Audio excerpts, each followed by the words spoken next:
કે ઓછામાં ઓછા 3 થી 4 બાળકો તો જોઈશે જ. આ એક નિવેદને ગુજરાતમાં એક મોટી ચર્ચા જગાવી છે. નમસ્કાર ગુજરાત, ભાસ્કર એક્સપ્લેનર સાથે હું સમીર.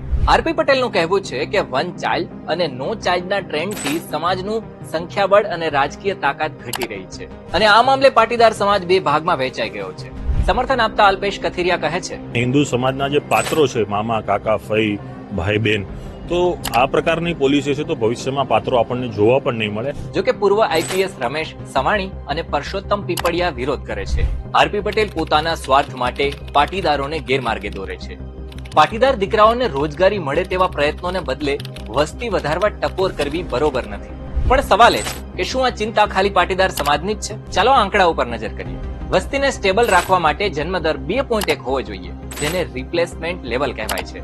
વર્લ્ડ બેંક 2023 મુજબ ભારતનો જન્મદર ઘટીને 1.98 થઈ ગયો છે અને દુનિયાભરનો આ જ ટ્રેન્ડ છે. સાઉથ કોરિયામાં રિપ્લેસમેન્ટ રેટ 0.72. આખો વિડિયો જોવા માટે ડાઉનલોડ કરો દિવ્ય ભાસ્કર એપ.